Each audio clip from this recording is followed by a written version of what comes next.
رب العالمين والصلاة والسلام على رسوله الكريم وعلى آله وصحبه ومن استنى بسنته إلى يوم الدين.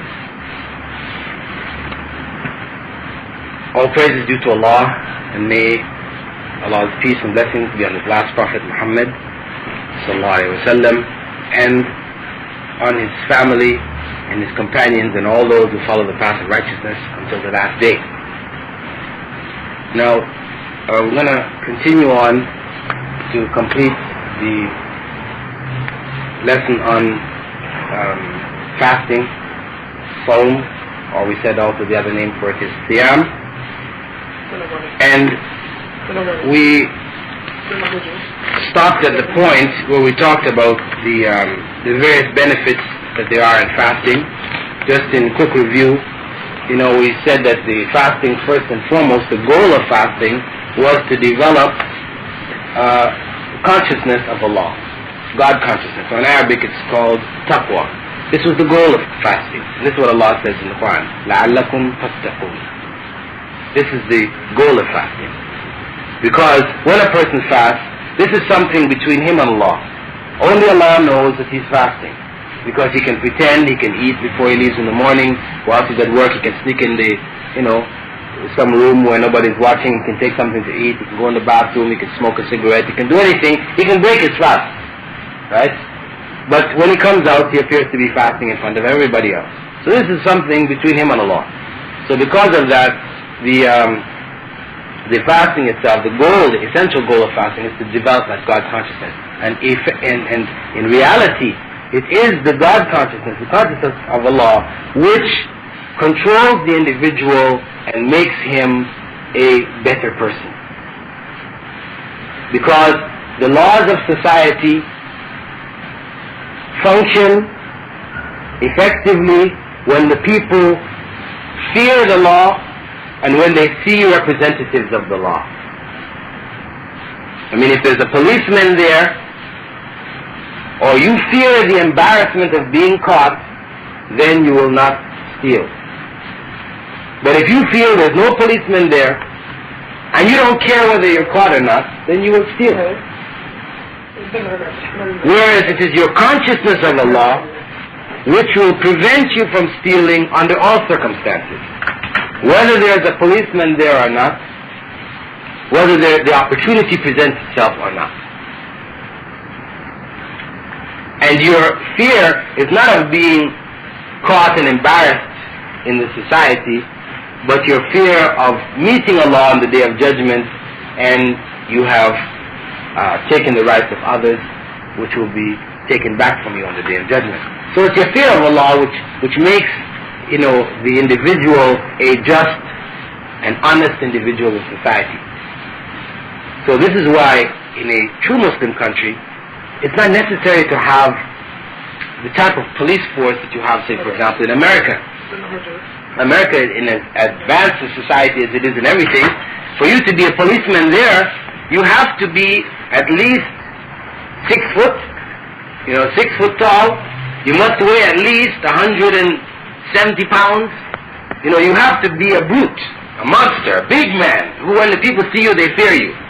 And you carry all these weapons and batons. I don't know if you see the American policemen. They have big clubs and, all these bullets out and the guns and, big helmets. And so they look like they will really hurt you if they catch you. So this is what now keeps the people from breaking the law. This is necessary there. And evidence of that, of course, is, the time when, about 5 years ago, when there was a blackout in New York. The lights had gone out, the electricity was cut off, for a short period, about a 24-hour period, and during that period, the whole city went mad. They had television crews, using the lights, floodlights and so forth, taking pictures of people. But people were just going to all the stores, smashing in the windows, and they drove up their trucks, their cars, stealing things like mad. And this was not limited just to the poor people, to the poorer people of the society. The rich people, of course, the rich people weren't going to the supermarkets. The poor people would go to the supermarket, they would steal food and things like this, right? The rich people, they were going to the fur stores, the jewelry stores, they were smashing in the windows, taking in the diamonds and the furs, the so and so. But they were all there, driving up in their Rolls Royces and their, Mercedes and everything. So it's just showing you that without the physical law being there, then the society would be in chaos. Whereas here we look in Saudi Arabia, and although, as we said, Islamic law is not in total practice here, but still it has been practiced to a large degree. You look at the policeman. I mean, he looks like, in American standards, he looks like a Boy Scout. Right? He's a little guy, scrawny little guy, something happens, you see him carrying away, somebody's done something, and he's a big guy, this little guy carrying him away to the police car. Why? Because of the fact that the fear of God in the society is so strong that the criminals, even people who commit crimes, I mean, they do not have even the viciousness, the type of viciousness that you may find in other societies. There is no escape. The law is there to deal with the criminals. When a person murders, he's executed. The law is there, but more than that, the consciousness of God is in society, so that if a person sees somebody doing anything that might look like it's wrong, they will report.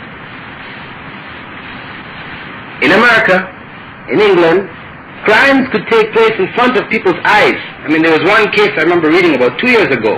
In broad daylight, a woman was raped on the street, screaming her lungs out, people walking by without helping her. Right on the street. This happened in New York also. New York, big cities in America, it happens. People are brutalized. In the subway station, the person comes in and starts battering people, taking their money, and so everybody else just stands back. They don't want to get involved. This is the attitude. Whereas because of the fear of Allah in Muslim society, because everybody feels they have a responsibility, not just to themselves, but to the society as a whole. If there's somebody being hurt, this is a brother Muslim. He has to be helped. So this motivates the individual. The fear of God motivates the individual to fight against crime with whatever power and ability he has. He would fight against it in the society. So he said the goal of fasting being taqwa. There are benefits of fasting. He said among them, for example, that it creates in the Muslim an awareness to a certain degree of poverty and hunger that others may feel. Those people who are too poor to buy a meal to feed themselves, they're under this type of pressure where they're unable to feed themselves. If a person does not experience to some degree what it means to be hungry, then it is a lot more difficult for him or her to give to the hungry, to feel, to understand, to be sympathetic for the hungry. So the fasting, when we fast and we deliberately, we choose to put aside food, then this gives us, when we feel the pains of hunger and so on our stomach, this gives us an idea of what those people are going through. We're doing it by choice, but they're not doing it by choice. So it should make us even more conscious. But as I said before, if we break the fast and we eat, till we are so jammed we can hardly breathe, standing up for Taraweeh and you're almost falling over because your stomach is so fat. If we're eating like that, and before suhoor, when we're eating in the morning, we eat a big, big, big meal. Then we sleep all day and we stay up all night. Of course, this principle that I'm talking about has no meaning, because you won't feel hungry.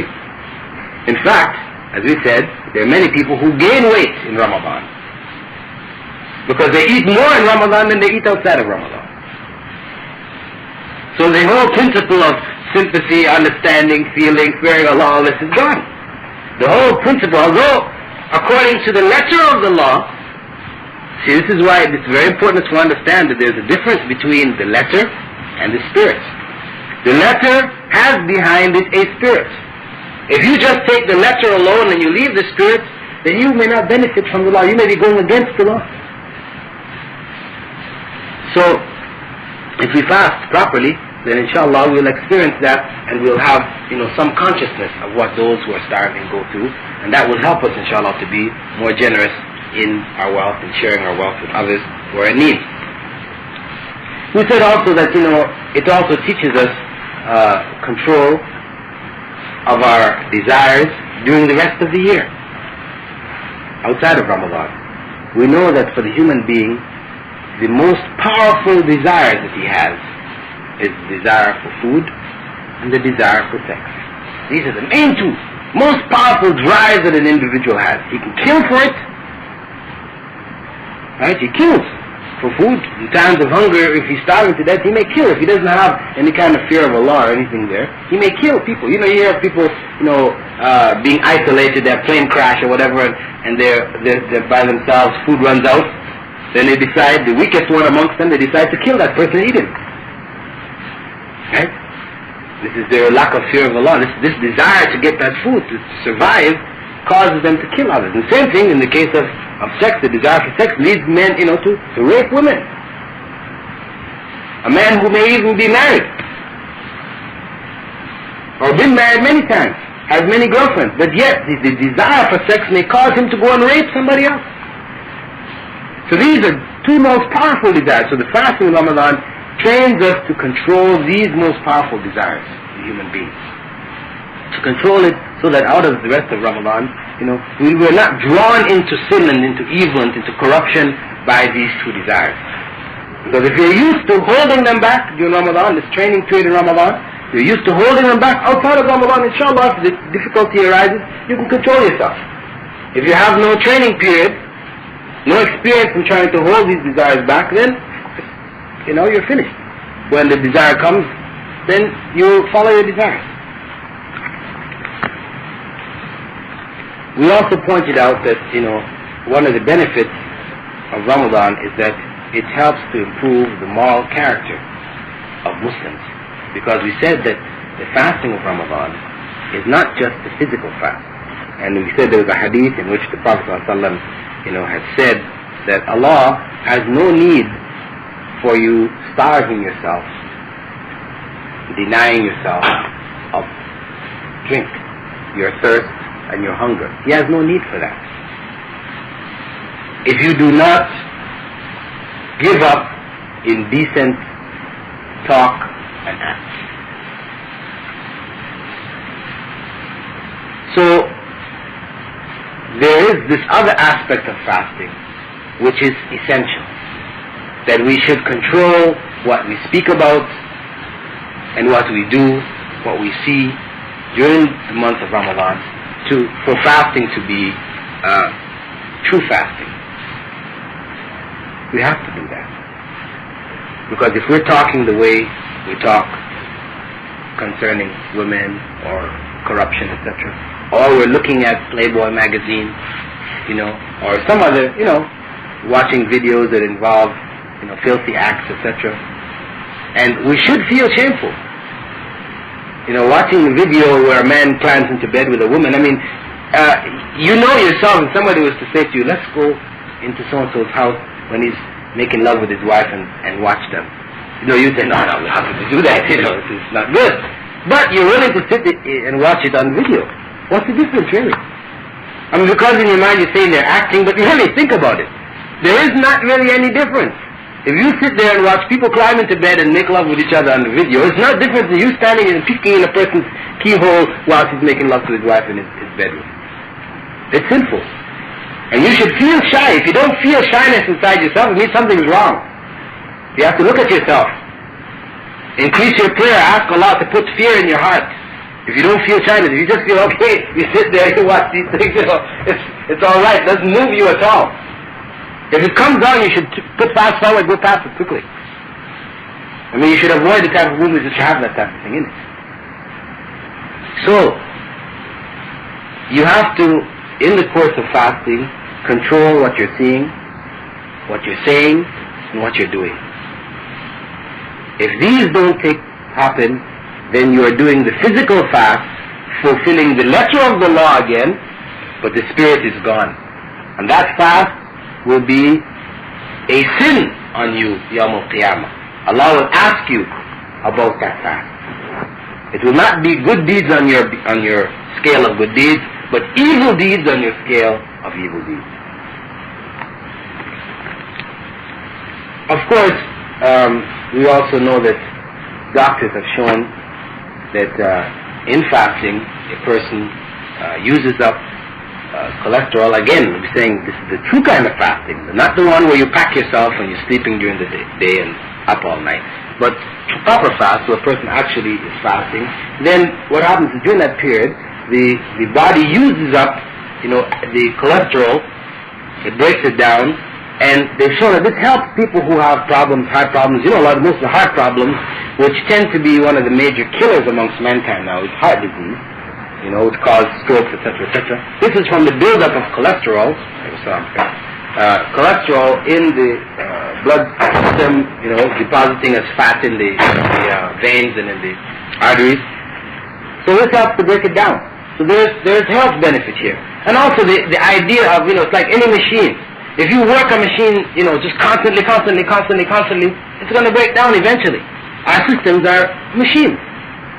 By fasting, you also give that year, every year, for a month, you give your system a break. An overhaul, yes. You take it into the shop, get it overhauled, right? You need it, it's real. So that's, as I said, on condition that you're doing a proper fast. Then it's an overhaul. Otherwise, it's just really, an added burden you're putting on your system if you're not doing the fast accordingly. And of course, the fasting, because of its self-restraint which is involved, it trains us for jihad, fighting in Allah's way, because of course when the mujahideen, when people go out to fight, it's common that when people are victorious or whatever, then they become, corrupt. They'll run into the cities, they'll murder people, they'll rape the women, steal, this type of thing. And the desire, like which used to happen in Vietnam, is that the Vietnamese, North Vietnamese, sometimes would capture and destroy many Americans based on these same desires. They'll have a woman, for example, North Vietnamese woman, she's, maybe not properly dressed, but she's inviting some GIs to come. She's got herself strapped up with grenades, and they all come thinking they're going to have a good time, and they all come in there and she pulls the pin and blows them all up. Right? Whereas the Muslim soldier, he would never be drawn into that. He would never be drawn into that. Because of his consciousness, his training in fasting, etc., he would never be pulled. This is a sexual desire now, causing people to be destroyed. Right? So it trains, because in jihad, this is one of the areas that, that the people who are involved in fighting and that, they have to be very careful of.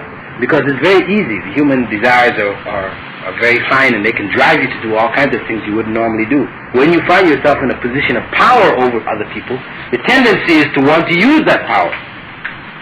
So jihad is a time when, for that jihad to be of benefit for you, as the Imam had said in the khutbah, he had said that the Prophet Muhammad had said that there are 100 degrees or 100 levels in paradise. Each one of them is, the distance between each one of them is like the distance between the heavens and the earth. And these 100 levels are reserved for those who fight jihad. So jihad is great benefit, great rewards from Allah for jihad. But it only becomes benefit and reward if the people who are fighting have self-restraint from these types of corruptions that we were talking about. So the fasting becomes very important to help to keep that jihad pure for Allah, and that corruption doesn't enter into it. Now, after that, we talked about the sighting of the moon. And we said that in Islam, we do not follow the, what they call the, not the Gregorian calendar, but we don't follow, in the lunar calendar, we don't follow the charts that have been set up, where the times are set exactly when the months are going to begin, right? The lunar calendar, which is put out by astronomers, at the beginning of every year, they put out a new lunar calendar for the year, in which they set the months. So we don't follow that. Why? Because we said that their calculations are not 100% accurate.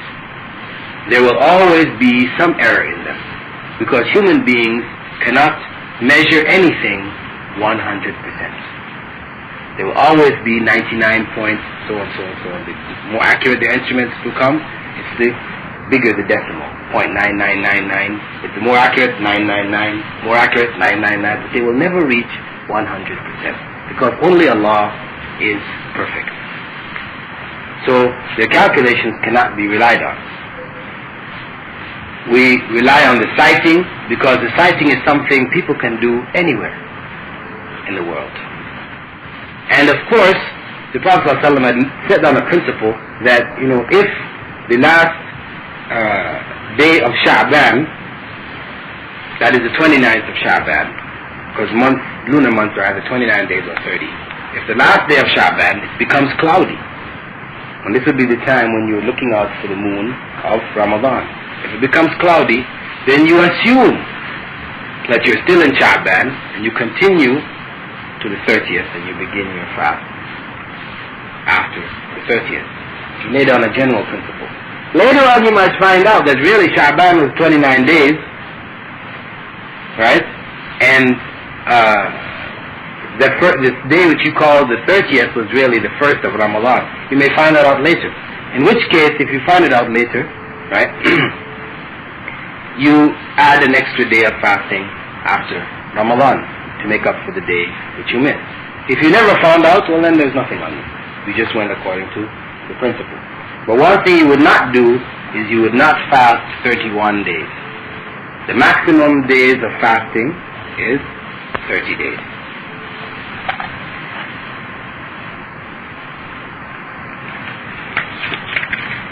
There are some days on which it is not allowable for you to fast. That, for example, the fasting on Yawm al-Jum'ah and on the Eid, because Yawm al-Jum'ah for the Muslim is like the weekly Eid, or the weekly day of celebration.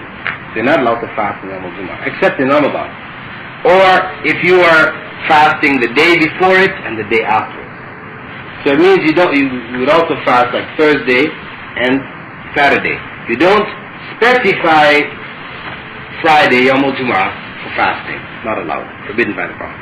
As well as Eid al-Fitr, Eid al-Adha, these days are forbidden for fasting.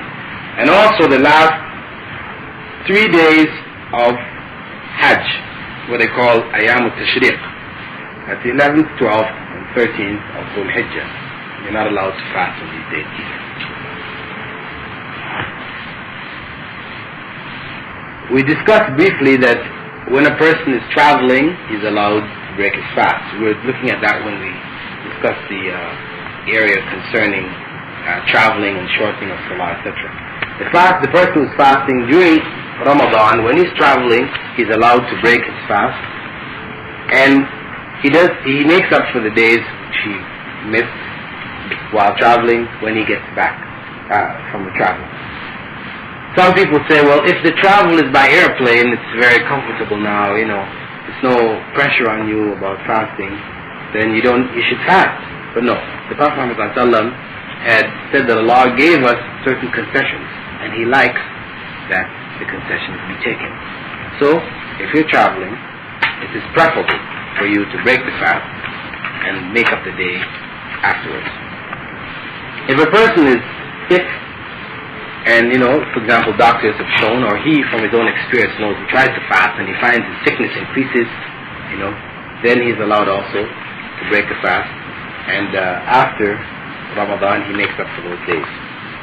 But if the sickness is like a terminal sickness, the type of sickness which is not going to get better, he's got what they call, say, terminal cancer, and fasting aggravates it, and there's no getting better, there's no time that after Ramadan he'll be able to make up those days, then what he does is he feeds a poor person for every day of the month, right? Or he feeds 30 poor people on one day. He makes a big meal, he invites 30 poor people, and they eat. Or he feeds for every day. A woman who is pregnant or breastfeeding, suckling her baby, if she fears for her health or the health of the baby, she also is allowed not to fast and to make up those days after Ramadan. But it should be the condition that she fears for her health and for the baby, like the baby is very sickly or seems to be weak, or she herself is physically weak, and when she tries to fast she finds herself, breaking down, there's not enough to feed the baby, etc., etc. Those type of circumstances, then she's allowed to. But just to say, she's feeding the baby, she doesn't have to fast, no. It's a misconception which people have. That automatically, just because she's breastfeeding, or because she's pregnant, she automatically doesn't have to fast. No. It's only if she fears for her health or for the health of the child that she's allowed not to fast.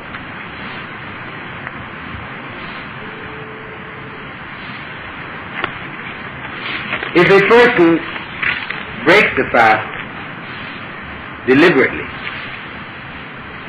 if it's accidentally, like for example, there's a glass of water, you take a drink, or you start to eat in the morning, you get up in the morning, you just forgot that you're fasting, you start to eat, then you realize, I'm fasting. This doesn't break your fast. It was accidental, and the Prophet ﷺ said that Allah fed you. Right? But this is, of course, as I said, fasting again is between you and Allah. Because you can always pretend, right, that you didn't know when you were eating, and whatever I'm saying, but between you and Allah, Allah knows. If you really actually forgot or whether you didn't. And this includes actually having sex with your wife. Although it is kind of hard to imagine that a person would forget and actually go through the whole process and have sex with his wife and then remember afterwards he was fasting. Right? It's kind of hard to imagine, but still people have the benefit of the doubt that if it so happens, like maybe the first day of Ramadan, second day, when you're just starting, it's technically speaking possible to forget. As long as it's through forgetfulness, then you just make up the day that you missed. But now if it's deliberate, in which you decide, well, it's just too much, your stomach is hurting you, you're hungry, you just feel like you need to take a drink, so you're taking the drink, then to make up for that day that you have broken deliberately, you have to now fast 60 consecutive days. 60 consecutive days, meaning that if you fast 30 days and then you didn't fast the 31st day, you have to start all over again. 60 consecutive days. 60 days, one after the other. Yeah, what it is like atonement. Because of course, a person who does not fear Allah at all, if he didn't fast Ramadan, or he deliberately breaks his fast of Ramadan, is he going to fast 60 days? No. It's like the equivalence of penance. In Christianity, like when people did certain wrong things, they might put a cross on their back and drag it, up some mountain or something like this, right? They have different ways, or they walk without shoes, over gravel and things like this, some kind of physical punishment that they punish themselves to relieve themselves of the sin, the act that they have done. In Islam, again, this is a sin here, but the punishment, you could say, or the atonement, comes from the same category as the act that was supposed to have been done. So it's fasting. If a person sincerely does the 60-day fast, then that will help him overcome the desire to break it on another occasion. And also the fear of having to do it, to fast 60 days, also helps the person who might have the desire to break the fast, but he knows that he will have to fast 60 days afterwards, and he has some fear of Allah. This will help him also to restrain himself from breaking the fast. Now, one of the fundamental principles of fasting is known as suhoor. Suhoor is the light meal which is taken just before dawn. And I said light meal. This is the point we talked about. It's a light meal taken just before dawn. If a person wakes up and sunrise is already there, or the light is in the sky, the adhan has been given already, he is not allowed to eat then. He has to just go into the fast. But that meal, some people also go to bed deliberately, knowing in their mind they have no plans to get up for suhoor.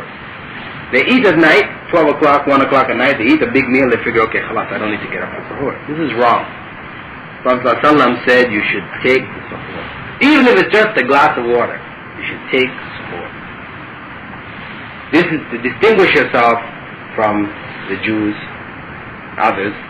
You take the suhoor. Because in other systems, people may fast like 24-hour fast. 24-hour fast is forbidden in Islam. So you must take the sahur. But if you, as I said, oversleep it or something, then it's removed. There's no sin.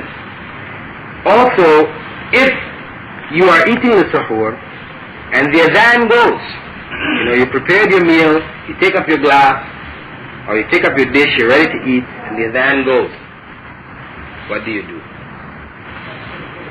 The Prophet ﷺ said you should eat from what you have in your hand.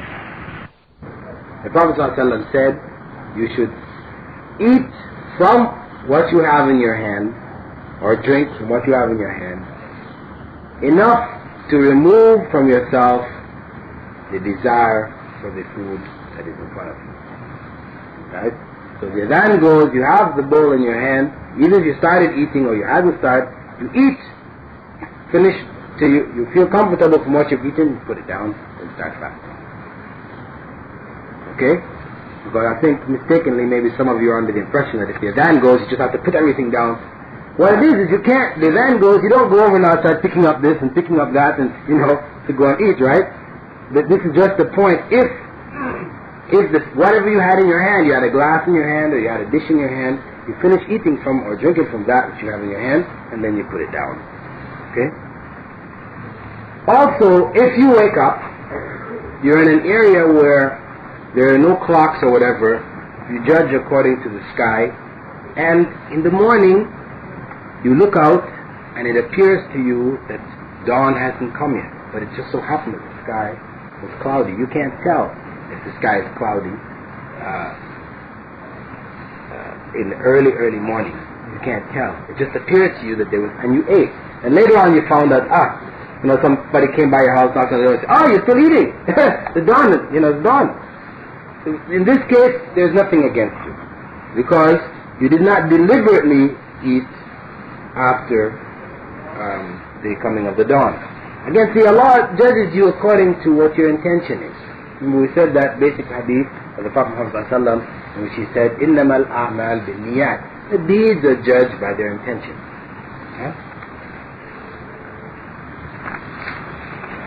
The other basic principle or practice in the fasting is called iftar, and that is the breaking of the fast.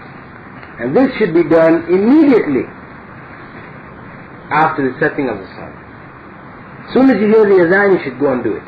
The Prophet ﷺ had said, people will remain happy and prosperous as long as they hasten to break the fast. You should do it immediately. And again, it is preferable that when you break the fast, you take, some dates or some fruits and water. You break the fast, then you go and pray, then you come back and eat. There was an article in the paper, last week, in which one doctor was discussing fasting, and he pointed out that there were, mistaken ideas. People say that if they have ulcers or different conditions, they're not allowed to fast. It will be harmful to fast. And he was pointing out, no, it is not harmful, as long as the person follows the basic principle. If when he finished eating he stuffed himself, then if he has any stomach problems and that, this will increase his stomach problems. But if he takes the light meal, when breaking the fast, he takes the 3 dates or whatever, and he's pointed out that dates, and of course when he talked about dates, he meant like anything similar to dates. There could be prunes, or it could be raisins, something similar.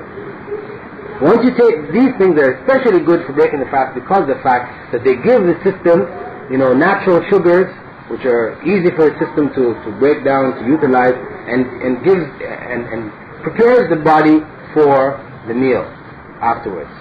Right? He had, quite an elaborate explanation about, why it is good to break the fast with just lightly, and also with, some natural fruits which are sweet. Of course, there's the dua which you all should learn. The Prophet ﷺ, when he broke fast, he said, Allahumma laka sumtu wa ala rizqika aftartu. Of course, for those of you who haven't learned Fatiha yet, it's better to learn Fatiha first, right? But those of you who have gone fast learning the Fatiha and you're learning different things, it's good to learn this dua. It's in the notes which will be sent to you, distributed.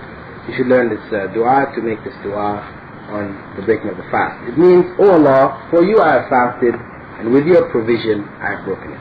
See, all these different du'as that we're taking, whether it is before going in the bathroom or going into the masjid or coming out to the bathroom or, putting on your clothes or putting on your shoes or whatever, different du'as Prophet Muhammad used to make, all of them, we can see in them a remembrance of Allah. The whole idea is to help us to remember Allah. It's not to make us, make our lives so mechanical and so rigid, that we can't think for ourselves, which is what some ignorant people, in looking at the different practices of Islam, they tend to look at it in this fashion. They think, Muslims don't, you have to do this, have to do that, must say this, must say that. It's like a robot, all these rituals. But no, the purpose behind it, you can see. That's why it's important for you to know what you're saying. You should not be making du'as, etc., without knowing what you're saying. Here it is, Allahumma laka sumtu, oh Allah, for you are fasted. You're trying to purify your intention, to clarify for Allah and for yourself, really, for yourself. Because Allah knows what your intention was. But to remind yourself that your fast was for Allah. Your fast was not because everybody else was fasting. A cultural fast. A cultural fast which has no reward from Allah. The fast must be for Allah. And with your provision, وَعَلَى رِزْقِكَ أَفْتَرْتَ, and with your provision I've broken it. Again, you're recognizing that whatever food, drink, whatever you had there to break the fast, this was from Allah. You're giving thanks to Allah for what He has given you. So this is the value of the dua. In Ramadan, we have extra prayers after Isha known as Taraweeh. You hear these prayers. Taraweeh. People say Taraweeh, but it's actually Taraweeh. There's alif there. Taraweeh. These are, according to the Sunnah of the Prophet Muhammad, 11 units of prayer after Isha. Some places they may make 20, right?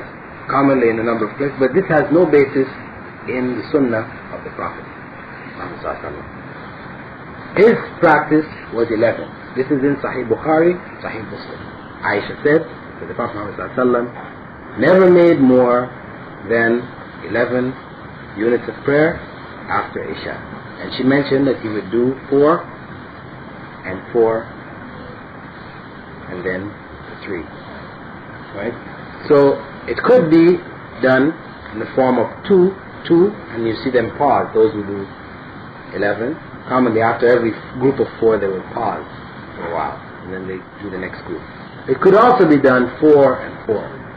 You don't have to make taslims after 2. Let's stop the salah after 2. You could actually do 4 also. It's possible. And this is highly recommended, the added prayers. Because again we said in Ramadan we should, all of our various forms of worship, ibadah, we should try to increase it during this period of time. So إنا أنزلناه في ليلة القدر وما أدراك ما ليلة القدر ليلة القدر خير من ألف شهر. The night of power, worshiping the night of power, is better than ألف شهر, 1,000 months.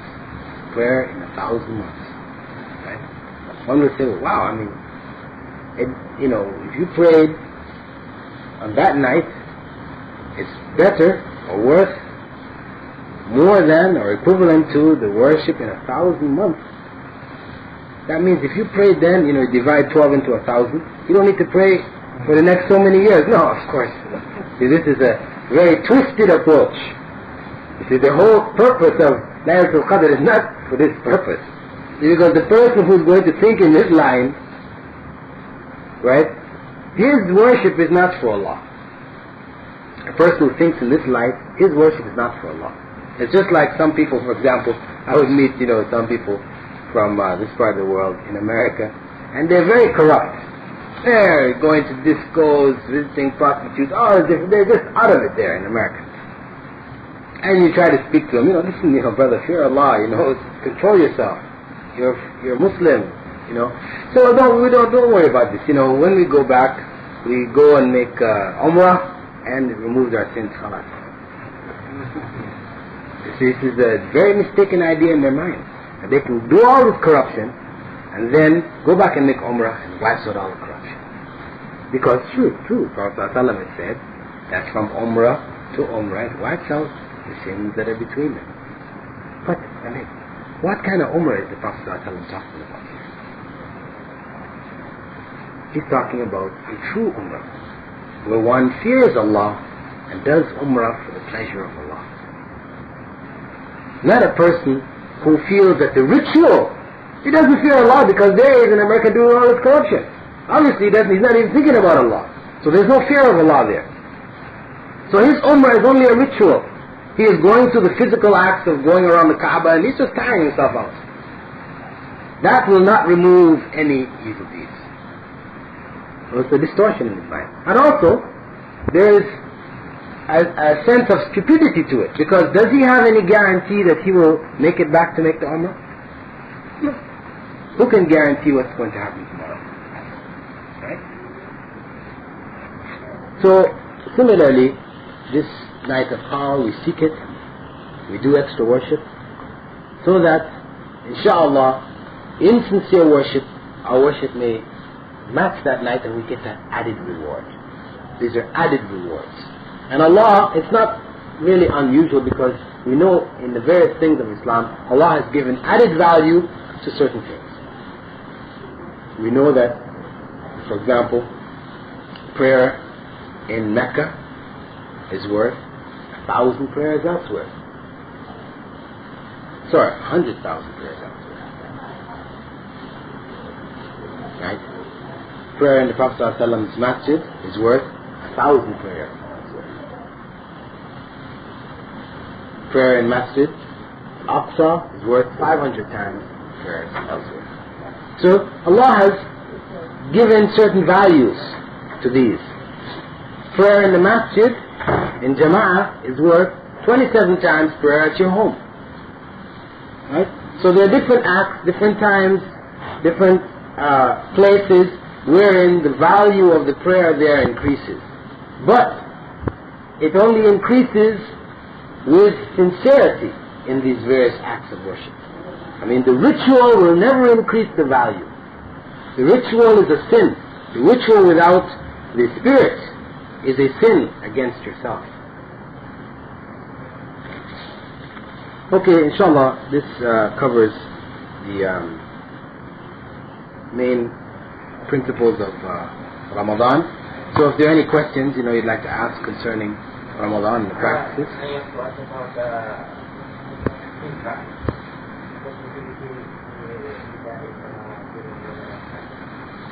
You? No, what is in Arabic? Intra. Eid al-Fitr? No, Fitra. It's about payment of Fitra. Oh, Zakat al-Fitr. Yes, and Okay, no, Zakat al-Fitr, we'll cover that in more detail next sitting, because we're going to do Zakat. We'll do Zakat as a whole, and after looking at Zakat as a whole, we'll also look at Zakat al-Fitr. So, so as not to repeat ourselves, you're coming next Friday, inshallah, so we'll cover it at that time, together. We still have some time, and if tomorrow is Zakat al-Fitr, then I'll do it right now, okay? because it's in the holy work of the night. Yes. Yeah, we'll discuss this. We'll go through it, discuss inshallah. Are there any other questions concerning Ramadan or anything outside of Ramadan? Yes, about Ramadan, regarding to we are inviting 34 persons in what we call the hijab. Yes. Which actually done with the sick. We have a problem about ourselves. Suppose after Ramadan, we are already okay. We will go in Ramadan again. We will go already done hijab. No, it's the feeding of a poor person. This will be in the case where your sickness will not get better. It's incurable, or it's old age, for example. You're very old and you're physically weak. That if you try to fast, you find yourself like you're about to die. So you say, I can't fast, right? Or, for example, you are under intravenous treatment. You're sick, you're lying there and they give you intravenous. Intravenous, you're feeding yourself constantly. So you can't fast, right? These circumstances where there's no, this is the constant state that you're in. Then you do the fidya, where you feed a poor person for every day that's of Ramadan, 30 days, right? Whereas in the case of a person who is just sick temporarily, you know the sickness is going to come back, go away after some time. Then if you've missed some days because of the sickness, or you missed the whole of Ramadan because of the sickness, once you get well, then you fast. Then you have the fast to do. Some people hold that not only do you fast, but you also pay. You know, you give the fidya as well as fasting. There is difference of opinion on it, but what is most obvious is that at least you take the fast.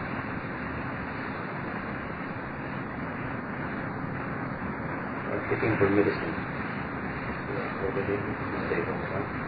Well, taking medicine, if the medicine involves something that you're drinking, or it's intravenous, right, then it would break your fast, right? And in which case, although you may be doing it deliberately, but it's out of necessity because you're sick, then you make up that day. Right? But if it is an injection, for example, they give you, an injection of vitamin C, or you get an injection for traveling, you get some antibiotics, or vaccination. These don't break your fast.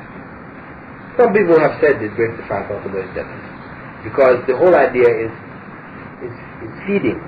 See, if you take something which involves in its food, that you're taking food, you're drinking or you're eating, in the veins is instead, because you can't take it in your mouth, it's being put in your veins. Liquid is going in your veins, but they're giving you glucose, something like that. This is food. You're feeding your system. Whereas in the case of a medicine in the form of a vaccination, so this is not feeding. So this doesn't break your fast. I think it's forbidden the stimulants, stimulants are very good for stimulants basically. Some people think it affects the behavior will make injection, will make their body strong. Well, naturally, because this would be like food. This would be coming under the same category of food. It's not out of sickness, right? Or out of need. Your body needs this to protect itself from some germs or something like this. This is like food. This is stimulus. When you're taking it that way, it is like you are actually putting in some food thing in your body which will give your body strength, some food form. So it would be breaking your fast deliberately. So this may be for doing so. We need to eat before so. To give the alert. Yeah. And the other thing we learn is that if I am food, how much sugar if I have cake, I have to tell my disease for that. I may be forced to eat. Well, no, if you're too poor to give, then how can you give?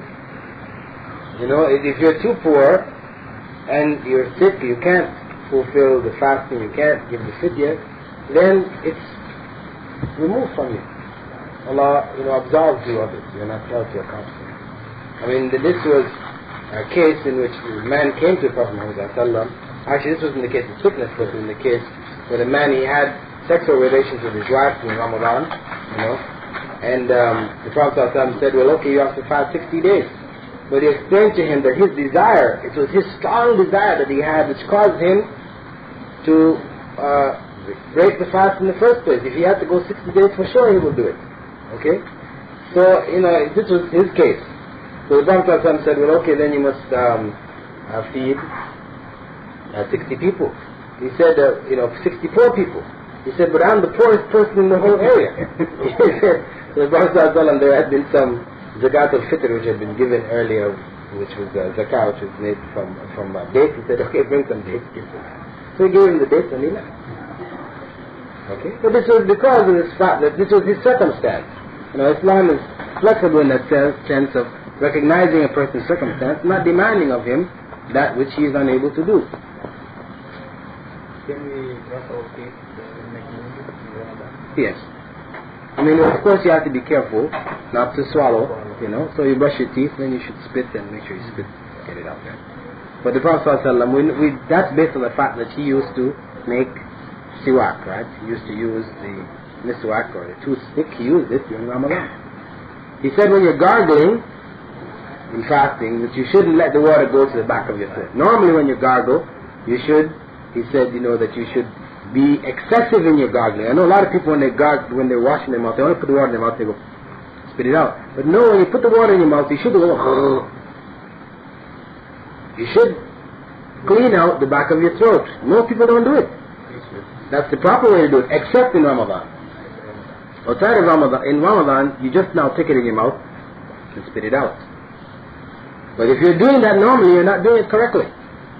Prophet ﷺ said, "Balighu." You should be excessive in it. You should do it right. Get it right in the back of your throat before spitting it out. That way you're cleaning out your mouth. Because if you just go like this, the whole back part of your throat, which is where a lot of the germs and so on will collect. Because when you're getting a sore throat, where does it come from? It's always in that back part, isn't it? When you get all the mucus and also builds up, it's always in the back part of the throat there. So this is the proper, what they call madmada in Arabic. The proper way is to take it back there, then spit it out. And when you're taking istinshaq, when you're taking the water, again, some people just go, but what you're supposed to do, you're supposed to inhale the water. You take it up into your nose. I don't mean until it goes into your lungs, right? And then there's a point you know to stop. Then you choke yourself, huh? You take it up though, it should go up into your nose, right into the back part of your nose. And then blow it out. And one point to note also in making wudu, that wiping the back of the neck is not from the sunnah. It's bid'ah. Some people, when they're making wudu, after washing the feet hands, wipe the head, then they go like this with the hands, the back of the neck. This is not from the sunnah of Prophet. Somebody may say, well, what's wrong? Why are you going to say it's bid'ah? What's wrong with wiping the back of your neck? Well, I'm saying, the thing is, why stop there? Okay, why not wash your hand all the way up to your armpit? Right? Or why not wash your foot all the way up to your knees? And teach that as wudu. See, the thing is that if you wash your foot and you wash above your foot, there's no harm in it, in the sense that when you're washing, you're supposed to wash at least to your ankles, right? If you increase it, there's no harm. But now if you teach that as what your people are supposed to do, then it becomes bid'ah. You understand? So if you're wiping your head, and in the course of wiping your head, your hand goes down to the back of your neck, there's no harm if you just did that, like there was sweat on the back of your neck, so you just did that too. But now if that becomes your regular practice, and you teach that to others, and you feel that that's what you're supposed to do in wudu, then you're making what they call bid'ah, or an innovation in the religion. See, and Islam is very careful about not having any additions. The Prophet Muhammad ﷺ, he's the one who brought Islam. And this is what keeps Islam pure until Yawm al-Qiyamah. Because once you open the door for all these things, there's no end. And this is what happened to Christianity. The people did not keep to the sunnah of Prophet Isa. They didn't keep to the sunnah. They went against the sunnah and added innovations, dropped things, added things, until now what they're practicing is unrecognizable. I mean, if Isa was to come today and see what Christians are practicing, calling themselves Christians, I mean, he would not recognize this from, a religious practice at all. It's unrecognizable.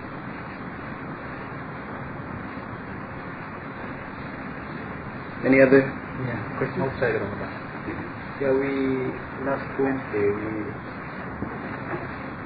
Professor Khan discussed the creation of Adam and the meeting of Iblis in Bawi. And he specified that Iblis is among the angels. It's an angel. He said that Iblis was an angel? Yeah. No, this is not correct. And also he's telling that... No, are you sure he said he was an angel, or he said he was among the angels? There's a difference between the two, right? Because Iblis was a jinn, but he was among the angels. Allah had raised his station, given him a position, a lofty position, because of certain knowledge and abilities which he had over the rest of the jinn. And that had given him the right to be among the angels. So he was among them in their group. This is why Allah said, Yeah, he was telling that Allah has commanded the angels to bow down, but Iblis did not. yes, this is in Quran. Okay? Then he's telling that the angels are created just to obey God, be obedient to God. Yeah. And he was also telling that Iblis did not reject God, but reject the bowing to Allah. So, sort of like that. So it's confusing. Because you are telling before that Iblis is that jinn or what? Yeah, Iblis was a jinn. You know, a jinn has a choice between believing or not believing. Iblis was, in refusing to obey God, he became a bad jinn. Up until that point, he was not a bad jinn. He was not an angel. He was not an angel. It says right in the Quran, كَانَ مِنَ الْجِنِّ. The Quran says specifically that he was a jinn. And Iblis, actually, in his explanation, he even said, when Allah asked him, why didn't you bow to Adam? He said, because you made him of clay, and you made me of fire. And we know the angels are made from light. Prophet ﷺ said that. The angels are made from light, and the jinn are made from smokeless fire.